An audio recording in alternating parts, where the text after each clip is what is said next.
आज तक वो रकम नहीं बनी। मैं साफ तौर पे कहना चाहता हूं, आज तक वो रकम नहीं बनी और वो शख्स पैदा नहीं हुआ जो राघव चड्ढा को, आम आदमी पार्टी को या अरविंद केजरीवाल को खरीद ले। मैं साफ तौर पे अपने विरोधियों को कहना चाहता हूं। 2000 years later. अब चड्ढा की गाड़ी देखिए बीजेपी ऑफिस में जाकर रुकी है। ये राघव की फॉर्च्यूनर है, जैसे राघव का बेसब्री से पहले से इंतजार हो रहा था। देश के सबसे युवा सांसद ने केजरीवाल का साथ छोड़ दिया और आम आदमी पार्टी भी तोड़ दी। आम आदमी पार्टी से दूर जा रहा हूं और जनता के पास जा रहा हूं।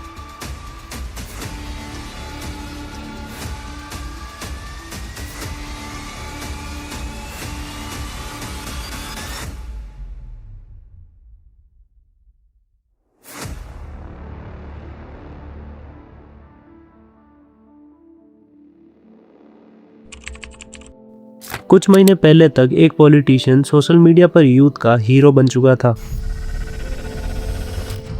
लोग उसे फ्यूचर प्राइम मिनिस्टर मान चुके थे। उसकी स्पीच, उसकी क्लैरिटी, उसका कॉन्फिडेंस, सब कुछ परफेक्ट लग रहा था। लेकिन फिर एक ऐसा ट्विस्ट आया जिसने पलक झपकते ही पूरी रेपुटेशन मिट्टी में मिला दी। 24 अप्रैल 2026 बीजेपी को कभी गुंडों की पार्टी कहने वाले राघव चड्ढा खुद गुंडों की पार्टी ज्वाइन कर चुके हैं। और सिर्फ वो अकेले नहीं गए बल्कि अपने साथ 6 और एमपीज को भी लेकर गए। राघव चड्ढा बीजेपी ज्वाइन करने के बाद एक वीडियो में कहते हैं, पिछले कुछ सालों से मैं ये फील कर रहा था that perhaps I am the right man but in the wrong party.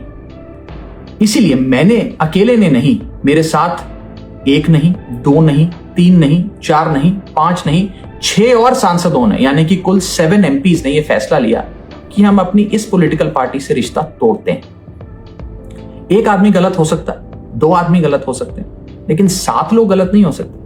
तो राघव जी, एक सवाल है आपसे कि 7 लोगों को ही ऐसा क्यों लगा? I mean 7 से कम या ज्यादा लोगों को ऐसा क्यों नहीं लगा? तो इसका जवाब है इंडिया का एंटी डिफेक्शन लॉ। इस लॉ के अकॉर्डिंग अगर कोई एमपी अकेले पार्टी छोड़ता है तो उसकी सीट भी जा सकती है, लेकिन अगर 2/3 एमपीज एक साथ पार्टी बदलते हैं तो उन्हें प्रोटेक्शन मिल जाती है। राज्यसभा में टोटल 10 एमपीज थे जिसका 2/3 होता है 7, इसलिए 7 एमपीज का एक साथ जाना कोई कोइंसिडेंस नहीं था, बल्कि ये एक कैलकुलेटेड पॉलिटिकल मूव था ताकि राघव चड्ढा एमपी बने रहे। अब कोई और नेता होता तो कोई बात नहीं, लेकिन राघव चड्ढा जो अरविंद केजरीवाल को अपना बड़ा भाई मानते हैं और आम आदमी पार्टी को 15 साल से सपोर्ट कर रहे थे, रिसेंटली सबसे ज्यादा ट्रेंडिंग चल रहे थे अपने स्पीचेस और मुद्दों की वजह से, वही राघव चड्ढा बीजेपी ज्वाइन कर लेते हैं। बीजेपी ज्वाइन करते ही 4 दिन में राघव चड्ढा के 2 मिलियन से ज्यादा फॉलोवर्स कम हो गए, जिसके बाद राघव ने फेक फॉलोवर्स खरीदने की कोशिश की, लेकिन ध्रुव राठी इनके फेक फॉलोवर्स का सच सबके सामने लेकर आ गए। 2.3 मिलियन लोग राघव चड्ढा को अनफॉलो कर चुके हैं और ये बंदा सही में पेड फॉलोअर्स खरीद रहा है। रुको इसका प्रूफ दिखाता हूँ आपको। ये देखो, इसके प्रोफाइल पर जाओ और फॉलोअर्स पर क्लिक करो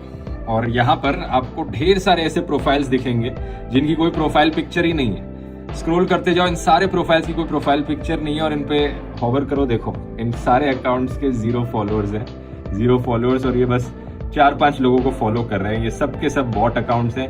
किसी भी एक पर क्लिक करके देखो, 3 डॉट्स पर जाओ और अबाउट दिस अकाउंट में आपको देखने को मिलेगा डेट ज्वाइन। ये सारे के सारे अकाउंट इसी महीने लिटरली 2 दिन पहले बनाए गए हैं, जब से अनफॉलोइंग शुरू हुई थी राघव चड्ढा की। यहाँ पे कहीं भी स्क्रॉल करते जाओ, सारे फॉलोअर्स, किसी भी रैंडम पे क्लिक करो और जाओ अबाउट दिस अकाउंट, अप्रैल 2026। अब राघव चड्ढा कहते हैं कि कई लोग उन्हें बेस्ट विशेस दे रहे हैं। पिछले 3 दिनों से आप सबके बहुत मैसेजेस आ रहे हैं।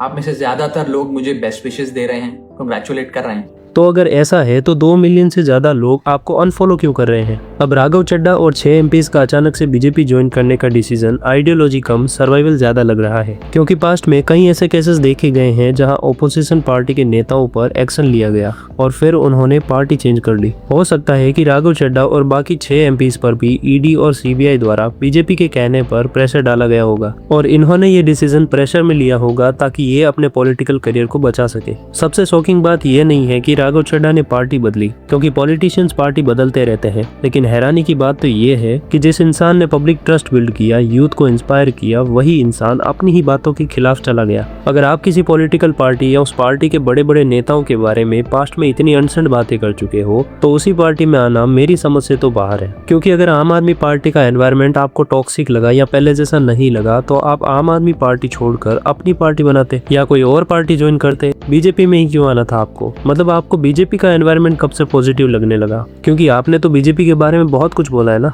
सच बताऊं तो बहुत सारे लोगों की तरह मुझे भी लगा था कि राघव चड्ढा बाकी नेताओं से अलग है। मैंने खुद सोचा था कि इन पर डिटेल्ड डॉक्यूमेंट्री बनाऊंगा, और मैंने 20 दिन तक काफी रिसर्च करके बड़ी मेहनत से 25 से 30 मिनट की स्क्रिप्ट लिखी और घर वालों से छुप छुपा कर वॉइस ओवर भी स्टार्ट कर दिया था। लेकिन एक डिसीजन ने मेरा पूरा पर्सपेक्टिव बदल दिया, और शायद यही मेरी सबसे बड़ी सीख है कि पॉलिटिक्स में परमानेंट कुछ भी नहीं होता। ना दोस्ती, ना आइडियोलॉजी, ना स्टेटमेंट्स, सब कुछ बदल सकता है पावर और सिचुएशन के हिसाब से। आज के बाद ब्लाइंड ट्रस्ट करना शायद सबसे बड़ी गलती होगी, क्योंकि जिसे तुम हीरो समझ रहे हो वो कल विलेन भी बन सकता है। और जिस सिस्टम पर सवाल उठ रहे हैं वो सिर्फ राघव चड्ढा की स्टोरी नहीं है, ये पूरी पॉलिटिकल रियलिटी का रिफ्लेक्शन है। तो धन्यवाद दोस्तों वीडियो को एंड तक देखने के लिए। अगर वीडियो अच्छी लगी हो तो कमेंट करके जरूर बताना। मिलते हैं अगली वीडियो में, तब तक के लिए खमा गणी। जय हिंद, जय भारत।